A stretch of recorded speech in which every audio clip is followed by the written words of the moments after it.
นางอนัตตาวิปัสสนาภาวนาหาหันยอดธรรมอนัตตา2 ชั่วโมงเต็มก่อนนี้นางปฏิบัติกุกรรมในเขาพร้อมกันไว้สาเยตนา3 เจ้าก่อนพุทธังที่พุทธาเจ้านั้นผู้เจมีเฮาคาไว้คาออกสาธุธรรมังที่ธรรมานาตาเจ้านั้นผู้เจมีเฮาคาไว้คาออกสังฆังยาริยาแปดเจ้านั้นผู้เจมีเฮาคาไว้คาออกต่อสืบกาเฮาติเลยดูคันธาเปิงดีพระตราสังขากรอิมาหังอัตตาภาวังพุทธัสสะปาริจาชามิกาติอันธาพาเปิงพี่แยมในดูตันพุทธาสาวเฮาออกอิมาหังอัตตาภาวังธรรมัสสะปาริจาชามิกาติอันธาพาเปิงพี่แยมในดูตันธรรมะสาวเฮาออกอิมาหังอัตตาภาวังสังคัสสะปาริจาชามิกาติอันธาทาเปิงพี่แงมในดูตันอาริยสังขาสาวเฮาออกต่อสิกว่าเฮาก็อ่อนกันเนาะผู้หลวงที่ปุญญาก็ปันโตอริยเจ้ากุเจ้าก่อนอริยเจ้ากุเจ้าค่ะในยามเมื่อไหร่ก็ดีอันข้าวอ่ำหูเสเลตั้งกามลงสามเปิงไหลวนพิษไหลลาพิษไหลเหตุพินมาเจอนานแค่นดอปดปล่อยวางความบันขาวเขาอย่าให้เป็นอันตรายลงอันเหตามาโผนิปานันสกันติคโนมโนกัมมังวสีกัมมังกายกัมมังแสมมุเรวนพิศลาปิตัวเอปิพิมาติอาริยาเจ้าภูเจ้าสวรรค์พ้นความไม่ถินไม่ใช่นำกองการนั้นขินในยามในจึงข้าวก็บินเสียสมมาเขาปวุนทีวิสิตาธรรมะตังโดอาริยาเจ้าเขาภูเจ้าสวรรค์พ้นความไม่ถินไม่ใช่นำกองการนั้นขินในยามในจึงสังวาเจ้าเขาภูเจ้าภูบายอกิเขาภูก็ภูโกนแสมมุเรวนพิศลาปิตัวเอปิพิมาติตนตัวสาวตั้งหลังนั่นในสังพยามมุโยนั่นในสังในก็ภูสังเป็นอันตรายเหตุมาผลนิปานเจ้าไหวใส่ให้ทัศนานสีภาวตระปันยาได้เป็นอันตรายให้จำมาผลนิพพานตอนนี้กว่าวันตามเมื่อตาเฮจงกันอาหันทุกข้าทุกข้าเป็นอนัตตาเยาเดียวอนัตตาตาเปอัตตาที่วิจิกิสาเกลียสานั่นเลยมดสิ่งเก่งหายกว่าในภาวะสัตว์ในอังแผงมันคือเลยห้าไหวผลยันห้าขามปุยนิพพานก็เย็นขันภัยสกรรมหลวยตาเนาะสาธุรายการนาตาวิปัสสนาภาวนาหานยอดธรรมนาตาในวันทั้งสุดในก็เล่านางขาไก่กุดขากว่าทับต่างขาไส้ก็ไรอันนั้นขาไส้ทับต่างขากว่าก็ไรมือสองคอนต่างตักก็อย่าไว้ตัวซื้ออีวิเคียงอีวิหย่อนย่านพอเคียงบนตีหนาเนี่ยมันจังที่เฮากันสั่นใครห้องใครให้พอหย่อนย่านบนตีหนาเนี่ยมันจังที่เฮารับเหงาหอนอนจังหวะอำเคียงป้นหย่อนย่านป้นนั่นห้อง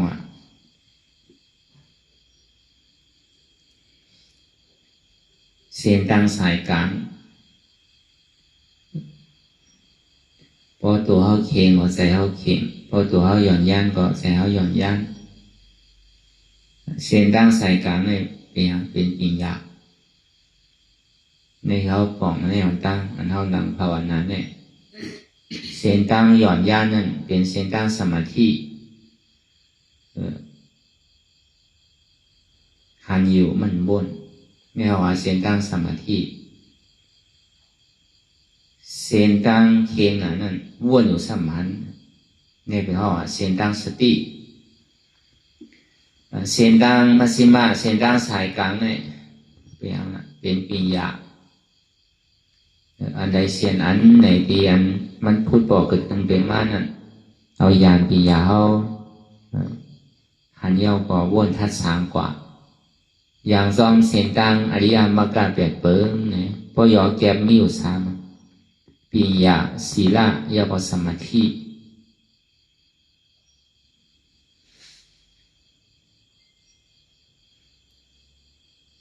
เพราะอย่างนี้ก็คือเขารับหูเนอเปิดหูญาณปิญญา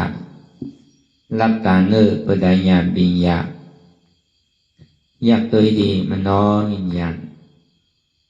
ถัดใส่เดียนเขาหูนั่นอันไหนเสียนอันไหนที่มันพูดบอกเกิดขึ้นเปลี่ยนมานั่นคือเขาบอกวางเป็นอนัตตา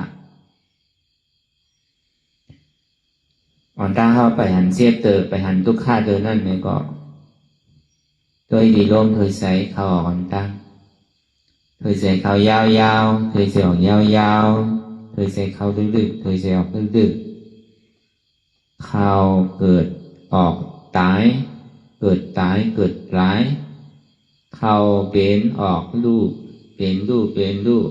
ปองเกิดเวียกตายไหนเสว่าเขากะเอาใจซาไปดีลมเคยใส่เลยมีญาณปิญญาวนใช่คือวันตั้นซ้อมทัดฉันตัวซ้อมเปลี่ยนเขามีรองตั้งหันพิษยุ่มพิษวนพิษไว้เสียนั่นเปลี่ยนเขาหันพิษผู้พิษวนพิษไว้นั่นเป็นสังเนี่ยเขาหันว่าตัวเขาในมันคือเขาหันว่าตัวเขาเนี่ยหารองตั้งสุขะอะไรเขาหันว่าเปลี่ยนเขานั่นนะเป็นอัตตา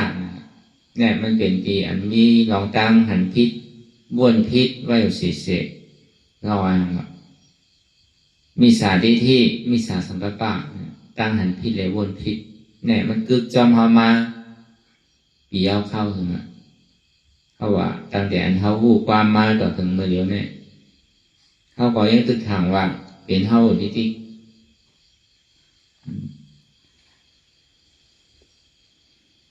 ป้วนปีป้วนเหลินป้วนวันมาอยู่ยาวต่อถึงเมื่อเดียวเนี่ยที่วนทำพระเป็นสาวอันเขาถูกตีพูดแต่ถึงพอเกิดสังเวชกาตลาหนึ่งนี่ของว่าทุกขาเสสะจาติทุกขาจาราทุกขายาทิปิทุกขามรณะปิทุกขาปิเยหิวิปโยโกทุกโขมัคโคอปิเยหิวิปโยโกทุกโขมัคโคเนี่ยการเกิดขึ้นมานั่นเนี่ยก็เป็นทุกขาเนี่ยทุกขาซื่อหลักเนี่ยอยู่ในจ้องเนี่ยข้าวตั้งต่อเหลือนสิบเหลือนวนด้วยนี้ทุกขาอันว่าจาติอันว่านั่นใจว่าเกิดออกมาเลยว่าจาติมใจตั้งแต่มาเตปฏิสันติ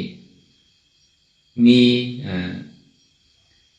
ใจมีโตมีหนึ่งมานั่นห้องจาติในข้าวดังเก่าเหลือนสิบเหลือนลุ่มเลยจังห้องจังสันจังบอกจังเก่าเราแต่นอนคดข่อยไว้ที่นั่นไงจะว่าวันสองวันเป็นข้าวดังเป็นเก่าเหลือนสิบเหลือนลุ่มเนี่ย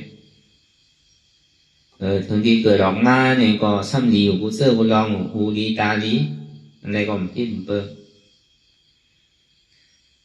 เมื่อนั้นอยู่ในจอในมันขันใจเนาะมันเหลืออกโลใจหน่อย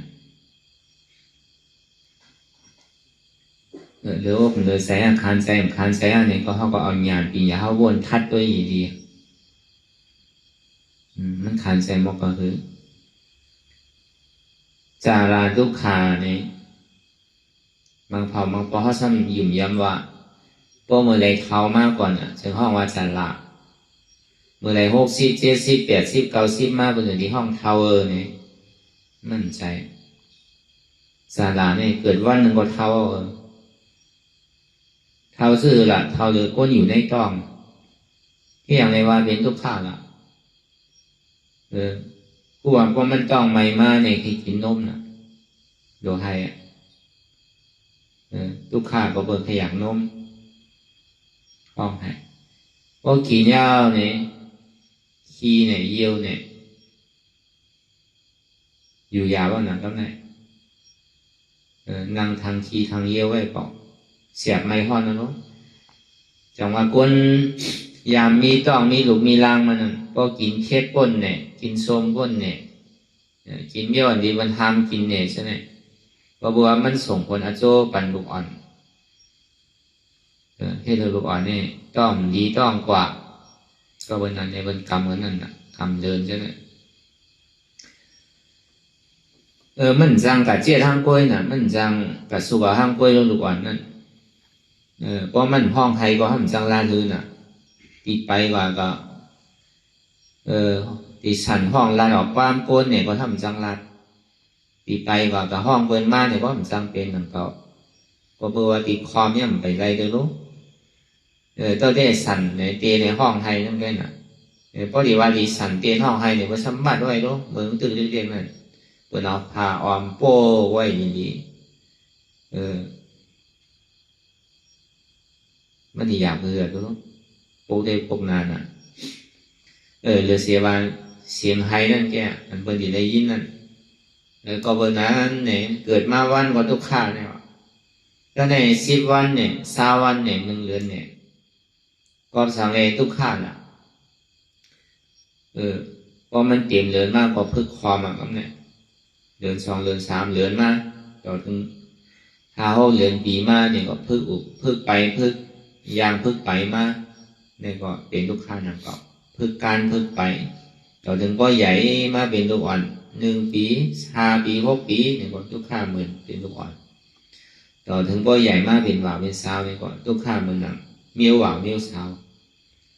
ก็ได้ต่อถึงก็เตะหน้าหอต่อเฮิรนมาเนี่ยก็ทุกข้าเหมือนหนังอันใครเตะหน้าหอต่อเฮิรนถึงดีมีลูกมีลังมาก็ดูหาเลี้ยงลูกเลี้ยงลังดูตัวลูกตัวลังเนาะก็ทุกข้าเหมือนหนังก้นเตะหน้าหอต่อเฮิรนนั่นแหละก็ได้พอเท่าพอเก๋มาเนี่ยก็อายุ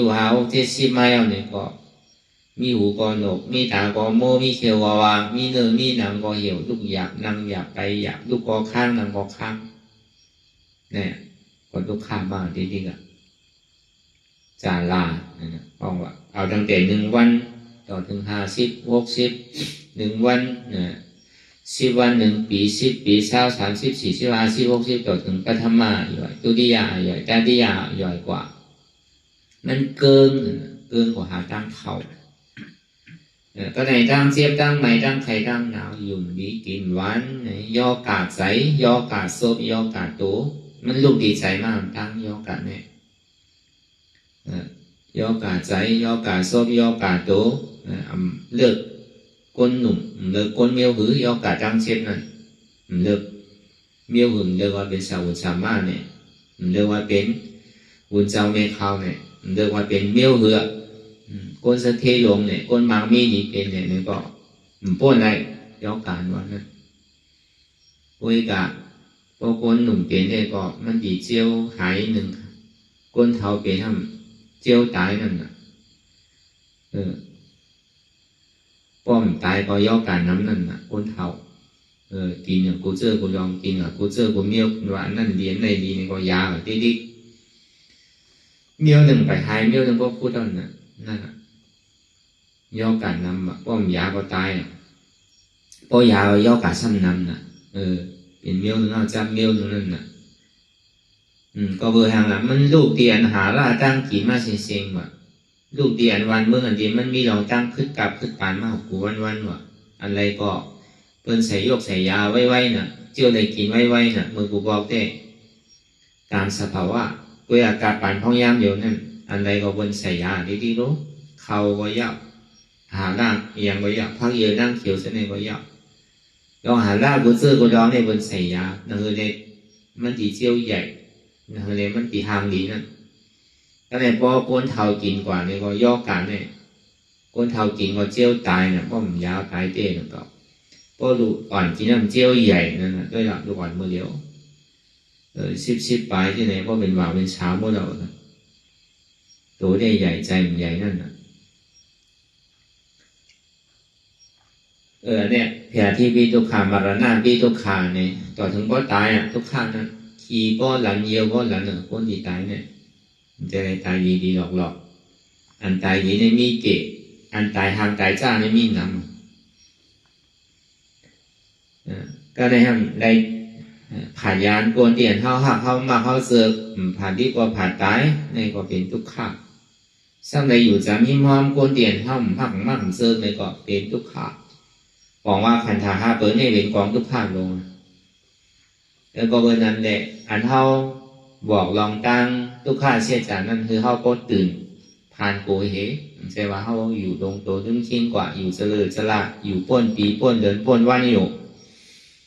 กลุ่มการใครขอใครย้อนเอาที่ที่ซ้ำเฮ็ดเต้นั่นเขาว่า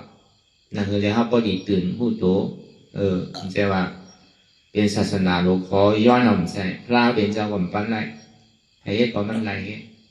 เพราะผมใจเขาทางดีศาสนาได้เป็นอันขอไรย้อนได้ใช่ใครเฮ็ดก็มันไรก็วันนั้นนั่นคือเขาก็ดีตื่นผ่านโกเหนั่นคือเขาก็พูดว่าอันเท่าถังใหญ่อันเท่าว่าเป็นเท่ามีเท่าอันเท่าถังว่ามันคือเป็นสุขาเป็นอัตตาเนี่ยเป็นเตอะไรอยู่ข้าเนี่ย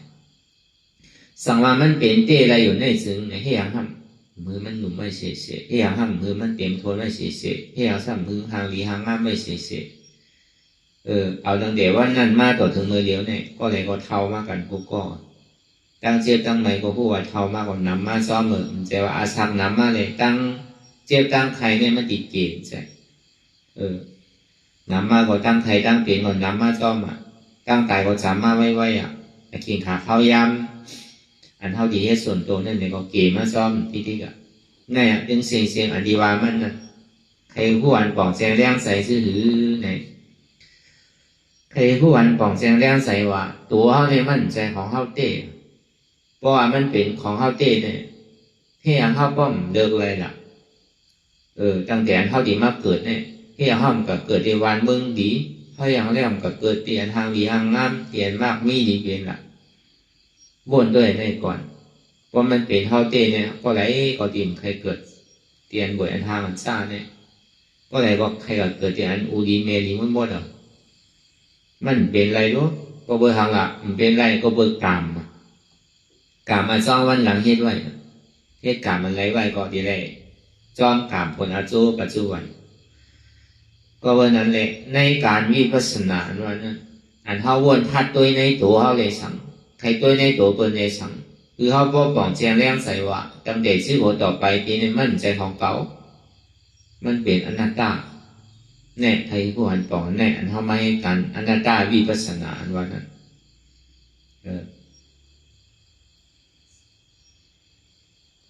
ก็ดีถามว่าวิปัสสนาเนี่ยมีอนัตตาไว้ห้าเนี่ยอนัตตาเนี่ยมันเป็นที่อันยึดยอดมันด้วยการมันซ้ำตัวอินเลยเสียอนิจจาทุกขันเขาด้วยการมันเอาอนิจจาทุกขันเป็นตัวหลงมันหูหันเช่นนั้นด้วยมันเต็มตัดเลยดอกอนิจจาเลยทุกขันเลยพวกหันอนิจจาเนี่ย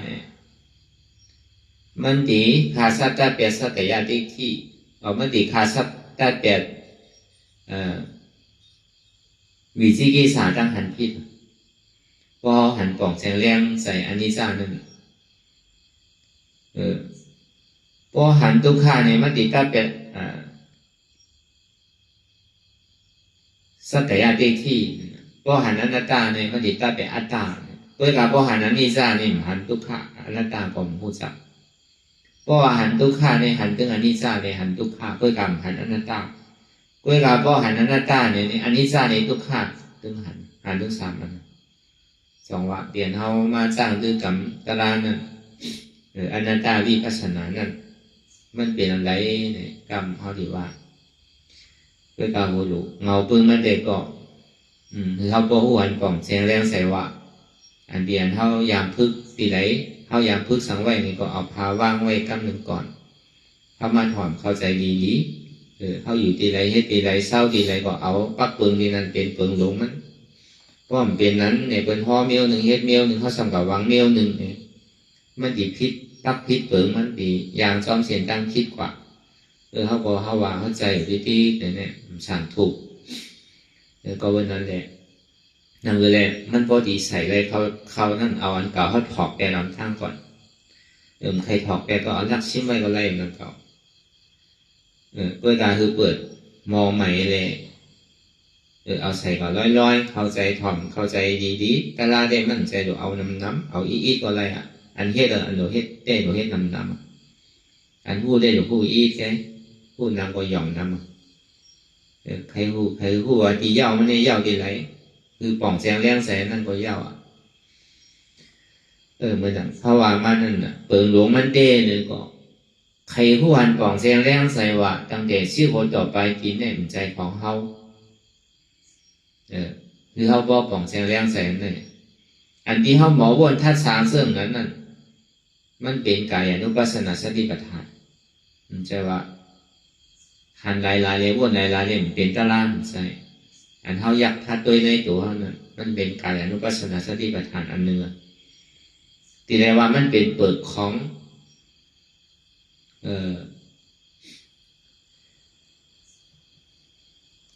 มันเป็นเปิดของปรมาด้วยหนังเก่ามันเป็นเปิดของสติปัฏฐานสี่ที่อันในตัวปรมาแก่ใช่ว่าเป็นร้อนมัน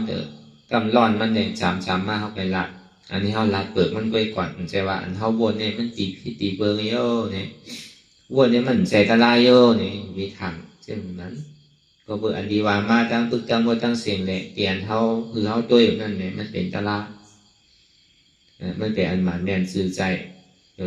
ที่มันเป็นทุกข้าเช็ดจ่าเพราะว่ากูเกาะเนี่ยก็จะได้ว่าไปกันมาทบกันมาย่ากันมาของกูเกาะลองตั้งเกิดตั้งเท่าตั้งเปลี่ยนตั้งตายเนี่ยซึ่งหัวมันตีมีอยู่หนังเก่าก็หลายๆก้อนหนึ่งในสังเวกาตารางวันนั้นพวกเราเนี่ยก็มันมีสังเวกาแรงหนึ่งเนี่ยการต่างๆที่ใครมาให้การตารางเนี่ยมันไกลนะมันใจว่าของเปี่ยวของมูลรู้ให้การตารางเนี่ย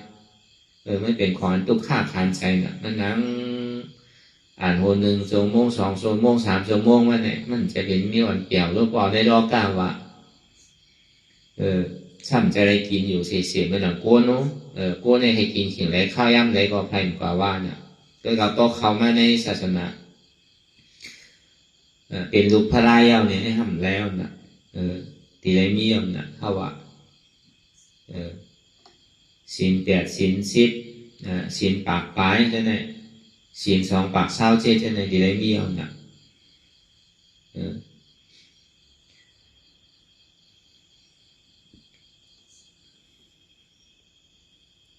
ก็เบอร์นั้นมีวันตาที่เข้ามาในศาสนาเนี่ยใครทางกินเหมือนเขาใครกินเป็นไรลูกเอาบนว่าเอาบนดุเอาบนเฮ็ดปั่นกันลูกบางปอเขาใครกินอันไม่ฉันเลยกินอันกัดบางปอเขาใครกินอันส้มเลยสังเขาใครกินอันเพชรเนี่ยเขาฉันเลยกินอันจางใช่ไหมบางก้อนเจือกจางเขาเลยกินเพชรใช่ไหมบางก้อนเจือกเจียมฉันเลยกินจางบางก้อนเจือกจางเลยกินเจียมใช่ไหมเมียวเป็นทุกขพระราเป็นเจ้าเนี่ยก็เอามันมีว่าเอามันยาวว่าจะให้เดินพอมาวนท่าสางตัวเนี่ยการเรียนเข้ามาในศาสนาพุทธพระราเป็นเจ้าเนี่ย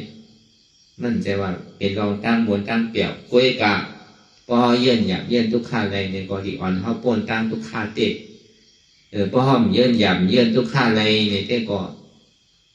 ตีมอ่อนเขาปนรองตั้งทุกข้าหนังเก่าเพราะนั้นศีลในให้เขาตัวใสใจใสสมาธิในให้เขาตัวนิ่มใสนิ่มวิปัสสนานี่ให้เธอปีญาเขาเกิดศีลใสใจนิ่มหยาดเกิด แต่สองว่าคือเขาบ่หวนป่องแจงเลี้ยงใส่มันเปิงลงมันเต้เนี่ยอันที่ว่ามันนั่นเนี่ยก็ใครหวนป่องแจงเลี้ยงใส่ว่าตั้งแต่ชื่อโหต่อไปปีนี้ใจของเขาอีกซื่ออีหรอกพอหวนสะพอเปิงเจ้าไหนเอาในซื้อเขาติ่มหักตัวกูตายพอที่ให้ลองตั้งดีเนี่ยเขาติ่มกูเขาติ่มก้านเขาติ่มข้านเขาติ่มลืมเขาติ่มหายจู่เนี่ยขนาดชื่อโหต่อไปปีนี้ใครไปหางก็ยาวเพราะว่าเนี่ยว่าเขาติ่มสั่นค่อนยกพื้นเนื้อ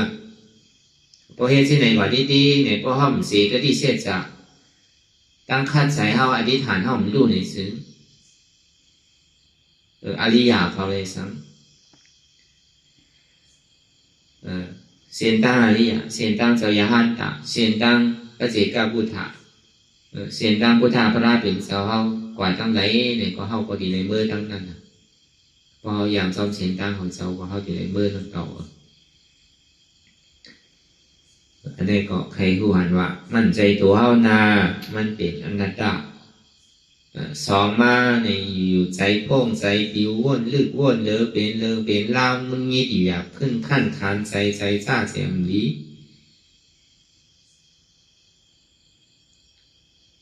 นี่ก็คือผู้หันท่านซ้อมใจที่มันเป็นนี่เป็นอย่างที่เขาว่าเส้นตั้งสายกลางเป็นปีญาว่นทัดช้างตัวลองใจที่มันว่นใจว่าหลบไปใจว่าหลบเอากับไว้ทีใดทีหนึ่งเพราะว่ามันไปหันเจ็บไปหันทุกข้าเดินนั่นเนี่ยก็ใจในผิวดีๆแต่ที่ให้เราใจนิ่มไรเนี่ยเดินเสียหันเจ็บหันทุกข้ามันจะดีนิ่มเพราะว่ามันยังตึกหันเปิลอยู่เนี่ยนิ่มเพราะเมื่อไรถ้ามันหันตัวเจ้าเก่ามากในส่วนดีนิ่มอันนี้มันเป็นทุ่งจางของใจจังว่าล็อกไล่เกณฑ์ท่อนนางตะลาเนี่ยนางคือทุกข้าเกิดนางคือเจ็บเกิดเพราะทุกข้าเกิดเจ็บเกิดมาอย่างเนี่ยอนุร้อนมาอย่างในส่วนดีจึงดีมากใจเนี่ยมันถึงดีเป็นอันหนึ่งอันเดียวเพราะเหมือนดันมาในการเท่าตีแทบตัดกิเลสสารนี่มันดีขาดคำเดียวแต่ดีทิ้งใจไรเนี่ยเลยเสียว่า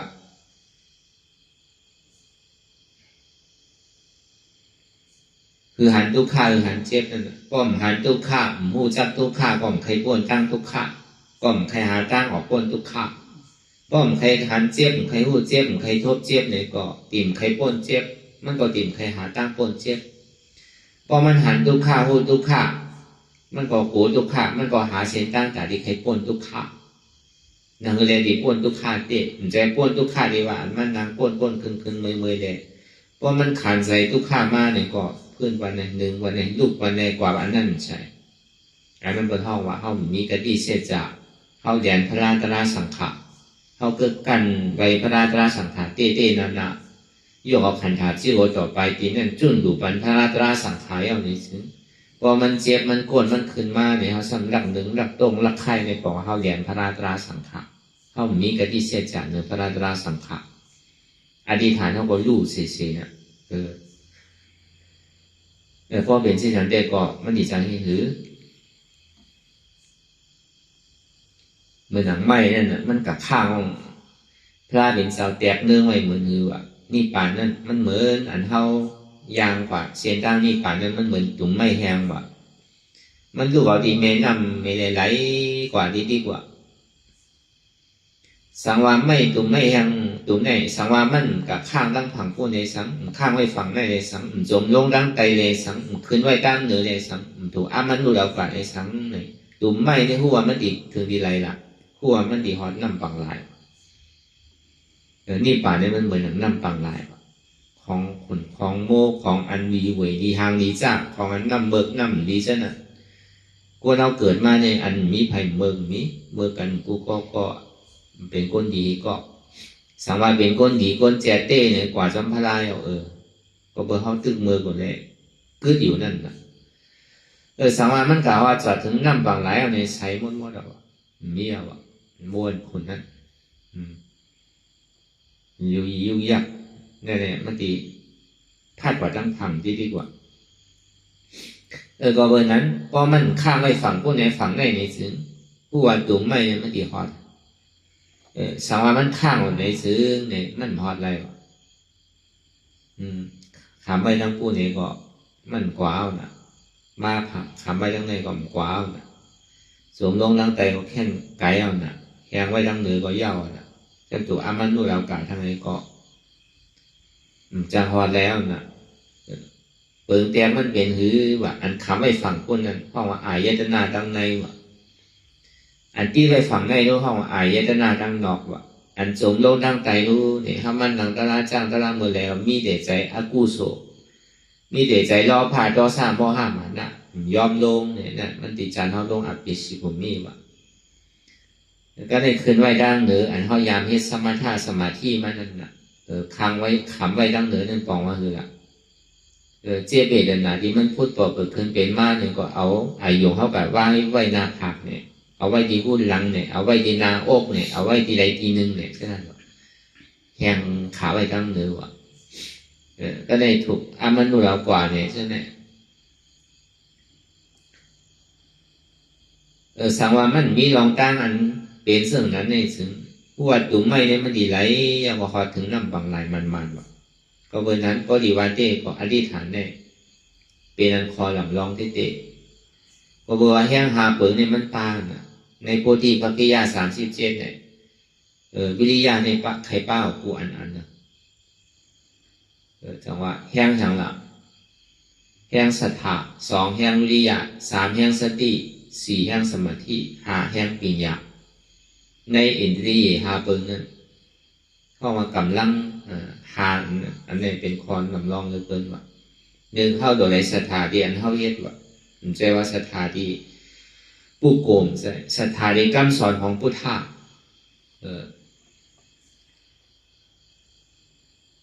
สองมาเนี่ยเขาที่มีวิทยาว่ะที่ได้มีลองตั้งขัดใจว่ะวิทยาวันนั้นเป็นหือก็ยาววิทยาสูงสุดแต่นั้นศรัทธาละศรัทธาวะศรัทธาพระกราสังขะพระนั้นสัมเป็นสังละเป็นอนัตตากราสัมเป็นสังละเป็นอนัตตาสังขาสัมเป็นสังละเป็นอนัตตาจังว่าสเปธรรมะอนัตตาในห้องว่าศรัทธายิ้มย้ำใจเตี้ยมใจในความวนท่าในตัวนี้เป็นอนัตตาห้ามเป็นอนัตตามีอย่างใดที่อันอุปเปิงในป้อมอุปเปิงในห้องว่าสังละเป็นอนัตตาเพราะมันเหมือนแซวไปทางละเป็นอนัตตาเนี่ยที่ได้มีศรัทธายิ้มย้ำสภาวะตราตราพระเป็นสังเนี่ยเป็นอนัตตาวาตาสองมาเนี่ยที่ได้มีแห่งวิริยะแห่งวิริยะถึงสูงสุดว่ะแห่งวิริยะสูงสุดเนี่ยเป็นนู่นละ1นางไทยหลอกไว้มันหลอกว่ะ2เอ็นไทยขาดไว้มันขาดว่ะ3เนื้อไทยเซียนปล่อยมันเซียนว่ะ4ลูกไทยหักปล่อยมันหักว่ะ5เลือไทยแหงปล่อยมันแหงว่ะป้อมไปถึงขิงขาเข้าย่ามเนี่ยเกาตึ้งดินเพื่อนดึงโต้งขาดลุกในห้องว่ะวิริยะถึงจิตถึงจอมว่ะเหมือนพระเป็นเจ้าไว้เจริญนุ๊ก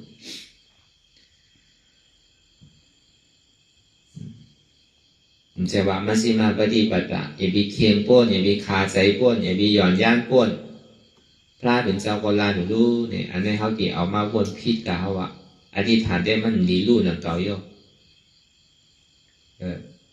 มาพอเขาดีทางพิษว่าเปิ้นก็มันนั่งหึงตังได้เปิ้นก็มันนั่งเจี๊ยบป้ตันได้ตาลาได้มันดกขาใจป้ตันได้ตามเดือรู้เนี่ยอันนี้เขาที่กับอ่านพิษเขาที่วนพิษกว่าห้ามกล้วยของพระมีอธิษฐานนู้อันมีอธิษฐานมีลองตั้งยังอันเนี่ยมีนำมีตัวนั่นน่ะไอ้นั้นตีหนึ่งสักดีกว่าตีหนึ่งคนทำมันมีเสียจ่ามีตระมีตั้งคัดใจมีอธิษฐานรูปวิริยะตั้งคัดใจเต็มนั่นน่ะมันจะว่าคือนางตึงวันจะว่าคือนางตึงวงจะว่าคือนางตึงเดินจะว่าคือนางตึงปีรู้เขาว่าเนี่ยวิทยาเนี่ยสติเนี่ยนะสติอินทรีย์เนี่ยคือเขามียังสติตื่นหูตัวไว้เสียๆว่ะกลุ่มกระวนตั้งหลังตั้งหน้าติเนี่ยเป็นสติว่ะนะเป็นมิจฉาสติว่ะมันจะเป็นสมาสติว่ะอันเท่าเหตุการณ์อะไรเขาสั่งบอกเขาสั่งกระวนลองอันที่มันเป็นการเป็นงานวนลองที่มันเป็นตารางเนี่ยห้องว่ะมันเป็นมิจฉาสติว่ะพอวนตื่นหูตัวไว้เสียๆอ๋อการเรียนก็แค่อยู่เมื่อเดียวกวยการจานมันดีตื่นหูตัวไว้เสียๆนั่นโดยเสวหันเจี๊ยบหันทุกข้าเนี่ยอย่าก็วนบางแบบหน้าตาดีๆกันเจี๊ยบอะไรทุกข้านี่มันเป็นปัจจุบันที่มันเกิดขึ้นคำเดียวอ่ะอันเต้มันน่ะ สมาธิอินทรีย์เนี่ยอันถ้ามันนั่งเดียวเนี่ยนะบนห้องสมาธินั่นเนี่ยนอนก็บนห้องสมาธิจุกก็บนห้องสมาธิไปสร้างแจงก็บนห้องสมาธิลาดกว้างหมดที่ก็บนห้องสมาธิอันนั่งติดเย็นตั้งรักซื่อเนี่ยขาขวาทับขาซ้ายทับขาขวาตั้งโตซื่ออ่ำเก่งอ่ำหย่อนย่านรับหูเนื้อเปิดดูยานปีนยาตั้งมันไว้อ่ำสันค้อนยกย้ายไข่หนึ่งในห้องว่าแห้งสมาธิก็ได้แห้งแห้งปีนอินทรีย์เนี่ยแห้งปีนยาเท่านี้อยู่เมื่อเดียวเนี่ยเอายานปีนยาอันไรเชียนอันก็บอกเกิดขึ้นเป็นมากก็เอาลองตั้งหันลองตั้งบนเนี่ยตึกซ้อมกันกว่าติ๊กเนี่ยก็เนี่ยเขาจะมีบอกขึ้นมือตีลองใส่นั่นคือเขาผู้วันตั้งซ้อมใส่ที่มันเป็นอยู่มันวนตั้งหลังก็คือผู้ว่ามันวนตั้งหลังมันวนตั้งหน้าก็คือผู้ว่ามันวนตั้งหน้าเตี่ยมันวนสังก็ผู้ว่ามันวนสังเตี่ยมันพ่งปิวกาวากาเป็นก็ผู้ว่ามันพ่งปิวกาวากาเป็นอันนี้มาซีมาเส้นตั้งสายกลางเนี่ยเป็นอันไหนอ๋อมันกับพ่งปิวอย่าไปพ่งปิวเลยอย่าไปวนเลยลองตั้งหลังเนี่ยนี่ก็ไม่ว่าเลยอย่าไปวนเลยลองตั้งหน้าเนี่ยนี่ก็ไม่ว่าเลยเดี๋ยวเย็นสีไว้เลยซ้ำเตี๋ยที่ยังไม่เย็นที่ยังละก็ไม่ว่าเลยพ่งปิวที่ละก็ไม่ว่าเลยด้วยการว่าอะไรอยู่เซต้าเนี่ยก็คือเขาหมอวนทัดสังซ้อมลองตั้งเตียนมันเป็นอยู่จิตานุปัสสนาสติปัฏฐานเนี่ยก็ว่าพอวนลองใส่ได้จิตานุปัสสนาวนตัวทัดตัวลองใส่สติตื่นผู้ตัวไว้อันที่มันวนอยู่มือเลี้ยวได้ปัฏฐานน่ะเตียนมันเกิดขึ้นอยู่มือเลี้ยวได้วนลองตั้งหลังก้นมาเนี่ยก็เหมือนก้นตายเนี่ยนะมันเปิงเหมือนก้นตายเหมือนก้นหัวขาดอ่ะเหมือนเขาเคียวตกใส่ทางเนี่ยเขาดิปอกเก็บกินขึ้นได้อยู่ห้าเนี่ยสิ่งที่มันก็สุดเสียงกว่าอย่างมันมีอะโจพรดีอย่างนั้นเขามาวนอยู่ก็รายการตุกข้าเลยมีพรดีสังก็คือขึ้นเมสอนตัวสอนใจอ่ะแต่มันตีวนดังก็วนเก๋กว่าแต่มันตีวนเก๋ก็มันตีวนแบบอ่ะพอมันหูหันป่องแสงแดงใส่มาเกาะแต่มันวนเราตั้งนานนั่นดูเนี่ยเหมือนอย่างก้นนอนรับเลยไอ้ที่หูล่ามอะไรน่ะมือปุงมือฮื้อมาที่เป็นถือปุงก็วนอยู่ก็เหมือนอย่างก้นนอนรับเลยถึงนี้มื่นตามันมีสังหารหมดอ่ะเนี่ยก็คือหมอสอนตัวสอนใจของเดี๋ยวมันเตียเย็นสีไว้เนี่ยเหมือนอย่างก้นตาบอดว่ะอันมันนางหาวเมื่อเดียวสัมพันธ์สังเนี่ยก็เปิงเหมือนอย่างก้นตาบอดว่ะเตียมันพ่องปิวเนี่ยก็เปิดสังไหลเนี่ยอันนั้นอ่ะมันเคยคือถามมันนั่นอ่ะ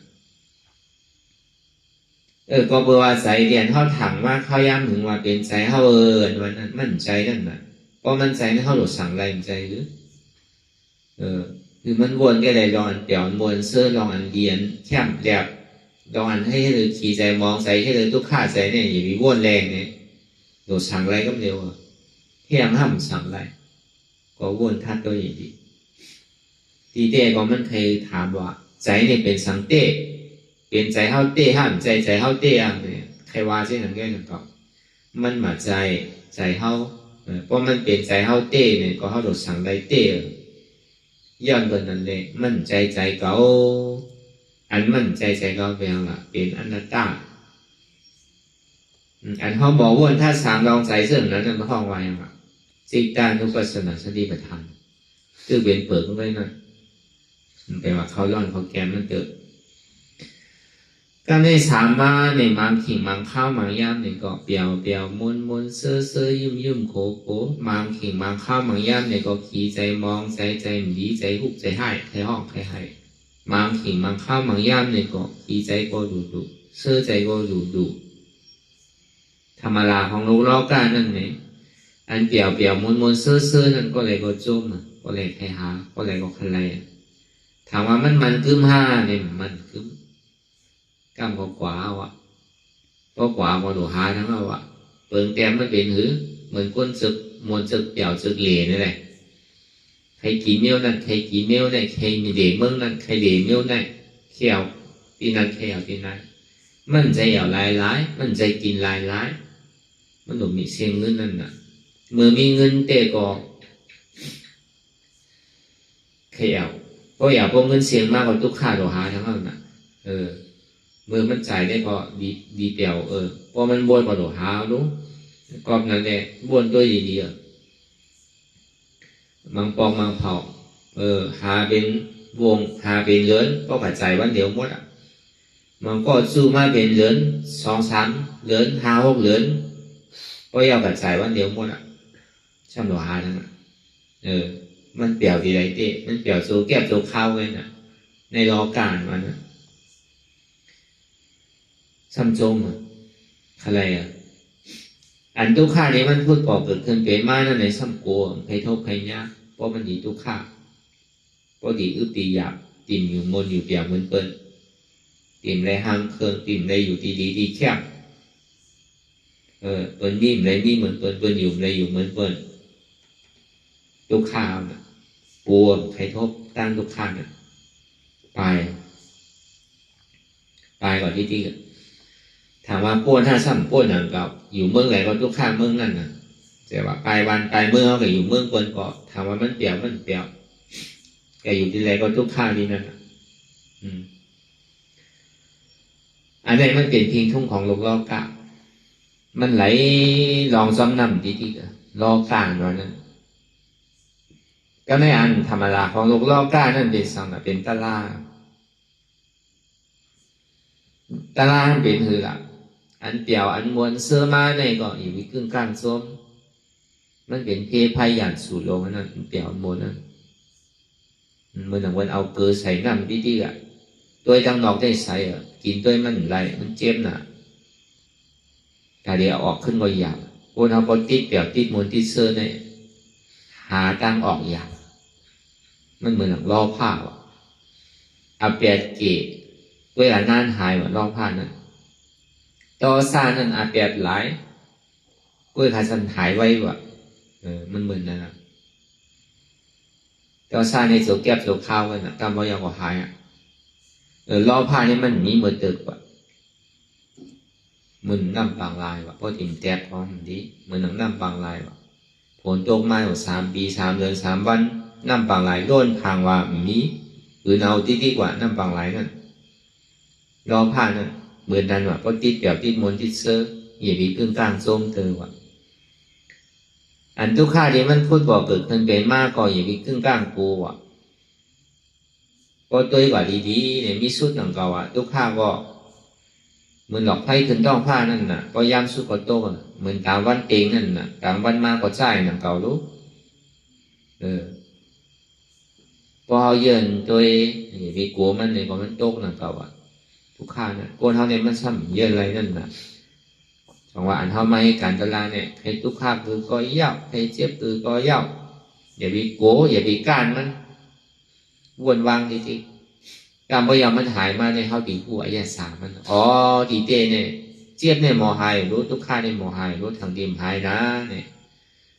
กาขันมันแดงแตกอะไรอ่านนะครับแล้ว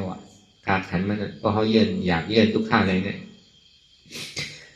ก็เบอร์สังหละไปมันป่วนอยู่5ทุกข้าวันนั้นมันป่วนเหมือนเงาเรียนสังโกนเท่าทุกข้าเนี่ยใครไปก่อนทีไรก็เย่าตึ้งป่วนป้อมป้วนเนี่ยดีได้เฮ็ดถือละคือเฮ็ดถือละดีได้เฮ็ดผู้อยู่จอมมันว่ะทุกข้าเนี่ยเหมือนอย่างน้ำในน้ำมันว่ะมันติดกันมาเพราะเขาหมออยู่จอมมันน้ำก็เป็นน้ำมันก็เป็นน้ำมันว่ะแต่ว่าทุกข้าพูดบอกเกิดขึ้นเป็นมากก็อย่ามีโกมันเป็นอนัตตาสุขาที่มันพูดบอกเกิดขึ้นเป็นมากเนี่ยก็อย่ามีโจมมันเป็นอนัตตาอุเบกขาที่มันพูดบอกเกิดขึ้นเป็นมากเนี่ยก็อย่ามีข้านมันเป็นอนัตตาอันเฮาหมอวนทัดสางเสื่องนั้นข้อหางเวทนานุปัสสนาสติปัฏฐานอันเฮาหมอพาว่างว่าดีเต้เนี่ยมันใจโตเก่ารู้อันดีเก่าหยุ่มพิษมาเสียตีเต้ก็มันใจเก่ารู้เตียนเก่าหยุ่มพิษมาเสียตีเต้ก็อันเปี่ยวมวลเชื่อเนี่ยมีอยู่จ้องเก่าไรถึงเต้รู้ทุกข้าเนี่ยก็มันใจว่าเป็นอะไรเสียรู้มันเป็นสภาวะอนัตตาไม่รู้กูเจอกูลองเนี่ยที่มันมีหลองตั้งเกิดขึ้นตั้งอยู่ย่อมรู้กว่าไงมีอันใดที่มันมีร้อนมีแกนเต้รู้เนี่ย ในห้องวัดธรรมานุปัสสนาสติปัฏฐานเป็นเปิกมันก็ในเขามาในร้อนมันแก่นในแก่มันยาวเนี่ยอันที่เขามานังตราพองยามอยู่เนี่ยดังรับตาหายเอาคือหันนะคำนี้หันสังหันเจ็บทำมีหันทำใจคู่เนี่ยมีสองเปิดทำมีหันหันสังหันเจ็บแกนต้งตอดเนตรซานสันไว้คมไตเจ็บแกนต้งตอดเนตรซานเนี่ยมันลูกดีไรมากมันลูกเตียนเขามีลองตั้งอยู่พี่ด้วยว่าเป็นตัวเขาเนี่ยพึงอินเดอร์เสียนว่าเขาว่าตัวเนี่ยมั่นใจตัวเขา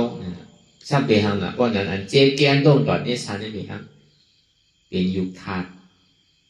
เจ้าวันวาเนี่ยมันใจว่ามีเป็นคือเป็นสอบเป็นว่าเป็นรักมันใจมันสืบเป็นสืบรู้ที่แน่นเป็นสภาวะอยู่เจ็บแกนต้องต่อเนสันเนี่ยทำมีหันทำใจผู้อันเจ็บแกนต้องต่อเนสันเนี่ยเป็นอนัตตามั่นใจตัวเขาอันห้องหมอวนทัศน์อันเจ็บแกนต้องต่อเนสันเนี่ยเป็นอนัตตาเนี่ยอันนี้ห้องว่ากายานุปัสสนาสติปัฏฐานในปรมัตถ์จิตานุปัสสนาสติปัฏฐานในปรมัตถ์อันผู้เจ็บผู้เสียผู้ไม่ผู้แก้หนุนฉะนั้นอันหันเนี่ยเป็นอยู่เป็นกายานุปัสสนาอันผู้เนี่ยเป็นจิตานุปัสสนาสติปัฏฐานผู้เจ็บผู้เสียผู้ไม่ผู้แก้ฉะนั้นนะคือเขาต้องไว้ดีอันหันเจ็บแก้ต้องตอดเนสานสันไว้โก้มไทยอันหันทุกข้าอันหันเจ็บฉะนั้นอันหันว่าเป็นหัวเป็นขาเป็นมือฉะนั้นนะข้าวากายานุปัสสนาสติปัฏฐานอันนี้มันพูดบอกเกิดขึ้นเป็นอยู่เมื่อเดียวเนี่ยมันมีโตนะเพราะว่าหันทางละหันเจ็บแก้นต้องตอดเนสันสันไว้คมไต่ไม่กระดอนแข็งสู้ตุ่มจับยายจิ้มหยดเป็นดูหันเจ็บหันตู้ข้าหันว่ามีหัวมีขามีมือมีโตมีใสใช่ไหมทำใจคู่ว่ามีหัวมีขามีมือมีโตมีใจมีเจ็บมันเป็นอนัตตา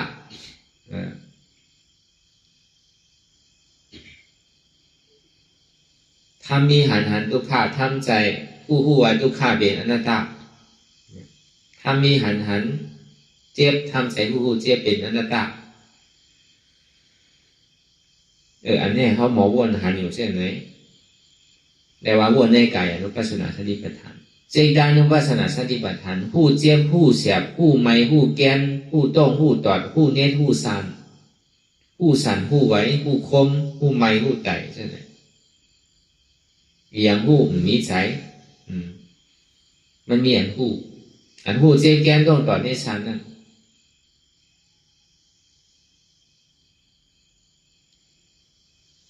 อย่าบอกวนว่างเป็นอนัตตาอันผู้ซึ่งนั้นเป็นจิตานุปัสสนาสติปัฏฐานเพราะมันเป็นใจห้ามเบหังละเพราะเขามาเป็นนามธาตุนามธาตุห้ามเป็นหือเจ็บแกนต้องตอดในสันสันไว้คมไตเนี่ยเป็นธาตุลมอัมวาไรอนัตตาอันไม่กัดอุ่นหนาวเนี่ยเป็นธาตุไฟอัมวาไรอนัตตาอันนั่งวาอ่อนแข็งเนี่ยเป็นธาตุดินอัมวาไรอนัตตาอันจับยายจิ้มหยอดเป็นดูเนี่ยเป็นธาตุน้ำวาไรอนัตตาอันนี้เขาผู้หันผู้เรียกว่าหับเอาเนี่ยหับเจ็บหับเสียบหับไม่หับแกนหับโต้งหับจอดหับเนตหับซานหับเอาเจ็บแกนโต้งตอดเนตซานสันไว้คมไต่ไม่กระดอนแข็งสู้ตุ่มจับใหญ่หับเอาทุกข้าขันใจดีมันพูดบอกเกิดขึ้นเป็นอยู่หันอยู่ผู้อยู่ยอมหับอันหันก็หันมาแล้วอันหันนั่นเป็นกายานุปัสสนาอันผู้นั้นมันเป็นจิตานุปัสสนาสติปัฏฐานอันห้าบอกนั่นเป็นเวทนานุปัสสนาสติปัฏฐานขึ้นมาหุบจู่ดีว่าหันอยู่ผู้อยู่ยอมหับอันหมอว่างเป็นหน้าตาเข้ามาธรรมานุปัสสนาสติปัฏฐานมันเป็นทั้งสี่ตัวก็เหนียวหันอยู่ผู้อยู่ยอมหับว่างเป็นอนัตตาหันอยู่เป็นกายานุปัสสนาสติปัฏฐานผู้อยู่จิตานุปัสสนาสติปัฏฐานยอมหับ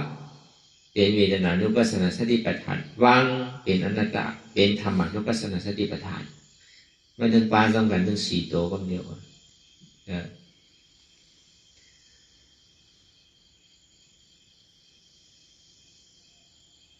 พอถึงดีมันเจ็บมันเสียบมันไม่เอาเนี่ย มันดีว่าเกาเจ็บเกาเสียบเกาไม่เกามีอันเจ็บแก้ในมีมันไปหาเป็นเวทนาธาตุ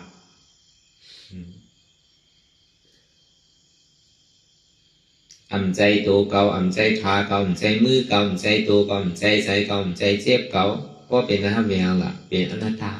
ในเป็นธรรมะนุปัสสนาทธิปทานก็ในบทเดียวเอาดีง่ายมันเต้เนี่ยก็ทำมีหันทำใจผู้เยาดีสองเปิงเลยทำมีหันเจ็บทำใจผู้เจ็บเป็นอนัตตาทำมีหันทุกขะทำใจผู้ทุกขะเป็นอนัตตาทำมีหันเจ็บแกนต้องต่อเนตรสานสันไว้คมแต่ไม่กัดอ่อนแข็งสู้ถุงจับยายจิ้มหยอดเป็นดูทำใจผู้อันเจ็บแกนต้องต่อเนตรสานสันไว้คมแต่ไม่กัดอ่อนแข็งสู้ถุงจับยายจิ้มหยอดเป็นดูในเป็นอนัตตาทำมีหันว่าอ่ำใจโหเกาอ่ำใจขาเกาอ่ำใจมือเกาอ่ำใจโตเกาอ่ำใจใจเกาอ่ำใจเจ็บเกาอ่ำใจพิษเปิดมันเป็นพิษเกาก้อยเนี่ยอนัตตาเฮ็ดจังไดกว่านี้ติ๊กในก็คือเขาวนยาวเขายามหึงอย่าไปว่าไพ่อย่าไปว่าเทิงเตียนเฮาหันเตียนเฮาวนเตียนเฮาวนเตียนเฮาหันนั่นหึงเพ่งเพียงกันวนต่อถึงเจ็บนั่นพอสุดวนต่อถึงทุกขาพอสุดตัดต่อถึงอัตตาพอตกพุทธขาดกว่าอะไรที่มันพุทธก่อเกิดขึ้นเป็นมานั่นคือเฮาปอหมอวนวางแตบตัดเป็นอนัตตาสัพพอไหลพูดออกมาดีโตอันใจโตเก่าอนัตตาพูดออกมาดีใจก็อันใจใจเก่าอนัตตาพูดออกมาดีเจ็บก็เจ็บในก็อันใจเก่าอนัตตากะหาลองตั้งพิษเปินก็อันใจพิษเปินมันเป็นพิษเก่าก้อยอนัตตาเนี่ยก็อย่าไปหลงเรื่องอนัตตาอะไรเดียดอันหาการคือมันให้ดูเสอันเท่าหันอยู่ก็วนซ้อมอันเท่าวนอยู่นั่นก็คือหันซ้อมมันจะว่าวนอยู่ซ้ำหันมันจะว่าหันอยู่ซ้ำวนหลายวิปัสสนาเนี่ยตึงหันก็ตึงโหลวนตึงวนก็ตึงโหลหันถึงก็เพ่งเพียงกันกว่านิติกในเสียงอันที่มันพูดปอมมากก็อย่ามีหลงเรื่องอนัตตา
ลองตั้งอันเป็นอยู่กุเซอกุยาย้ายข้องคำไว้ที่ใส่หูถอดถอนออกที่ใส่หูมันออกเสียงก่อนสภาวะอะไรก็ดีลองตั้งอะไรก็ดีอันเกิดขึ้นมาที่อยู่ตัวที่ใส่ที่เจี๊ยบสนั่นถอดถอนออกที่ใส่หูมันออกเสียงสภาวะยุทธาสีเปิงสนั่นเจ็บเทียนโตกอดเนตสานสั่นไหวโคมไต่ไม่กัดอ่อนแข็งสู้ตุนทรัพยายจึงอยากเป็นดูสภาวะยุทธาสีเปิงสนั่นตีหนังทาดกว่าผู้ทรัพย์ตีอัตตากว่ายึดว่ามีโตมีใสมีเจ็บสนั่นเอาบ่วางเป็นอนัตตาไหลลองแสนพ่องปิวอยู่อันเฮาว่นลึกว่นเลยอยู่เป็นเดิมเป็นลาวอยู่ซึ่งในสาวถอดถอนออกตีใส่หูมันออกเสียงก่อน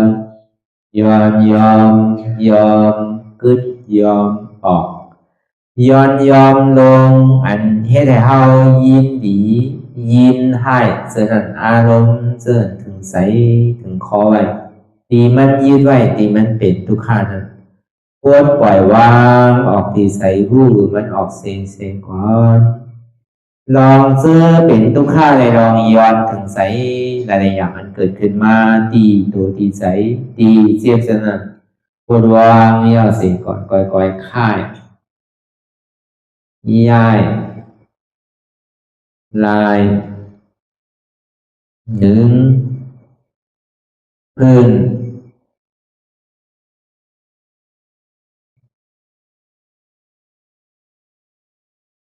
พยายามไหนก่อยเปิดตา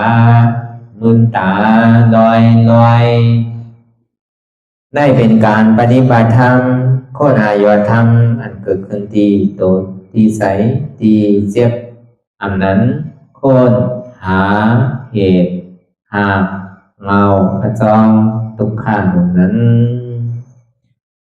ต่อสืบการในเฮาที่ได้ส่งเมตตาถึงวิเนยสัตวะทั้งหมดทั้งสิ้นก่อนอิดาเมปุญญังอาสวะคายังนิบานังวาหอตุมาปุญญาภากังสเปสัตตาสัมมาลาภันตุอิตังเมปุญญัง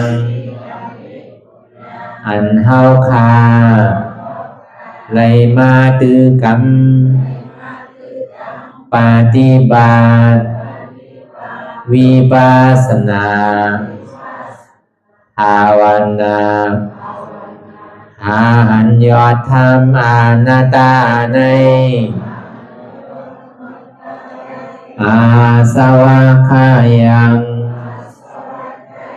เปียนันถาสัพตัดเปนาสวะสีเปิงเสียวแลนิพพานังตีนิพพานันขอดูให้ถึงเสกัมติคามาปุญญาภากังพรดีอันคามานาวิปัสสนาภาวนาทรงยืนปันสเปสัตตานังเอวปอเมสลาญาติกาดึงเคเจอเคได้ก็แลจากว่าสัตวาทั้งสิ่งดังดวงนั้นสมาลาพันตุอะไรพรดีนำกันตั้งเฮาคา ตังสิงสกรรมติคาโนสาธุสาธุสาธุ ต่อสิกว่าเขาก็อ่อนกันนอบหลวงที่ปุญญาโกปันโตอริยเปเจ้ากูเจ้าก่อนอริยเจ้ากูเจ้าข้าในยามเมื่อไหร่ก็ดี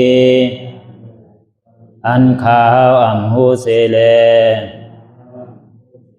ตั้งกามลงสามเปิงไหลวนพิษไหลลาดพิษไหลเหตุพิษมาเจอนานแค้นดอปดไหววางความบันขาวเขาอย่าให้เป็นอันตรายลงอันเหตุตามาโผนิปานันสกันติคโนมโนกัมมังวสีกัมมังกายกัมมังแสมมุเรวนพิศลาปิตัวเอพิมาติอาริยะเจ้าภูเจ้าสวรรค์พ้นความเมตินเมสายนำกองการนั้นขินนิยามในจึงข้าวก็บินเสียสมาเขาปวุนทีวิสิตาธรรมะตังโดอาริยะเจ้าเขาภูเจ้าสวรรค์พ้นความเมตินเมสายนำกองการนั้นขินนิยามในจึงสังวาเจ้าเขาภูเจ้าภูปายกิเขาภูก็ภูคนแสมมุเรวนพิศลาปิตัวเอพิมาติตนตัวสาวตั้งหลังนั่นในสังพยามโยนั่นในสังในก็ภูสังเป็นอันตรายเหตุมาผลนิปานเจ้าไหวใส่ให้ทัศนานสีภาวตระปันยาได้เป็นอันตรายให้จำมาผลนี้ปั่นต่อเนื่องกว่าวันตามเมื่อตาเฮอจงกันหาหันทุกข้าทุกข้าเป็นอนัตตาเยาวเดียวอนัตตาตาเปอัตตาที่วิจิกิสาเกลียสารนั่นเลยมดสิ่งเก่งหายกว่าในภาวะสัตว์ในห้างแผงมันคือเลยห้าไหวผลยันห้าขามปุยนิปั่นก็เย็นขันภัยสกรรมรวยตาเนาะสา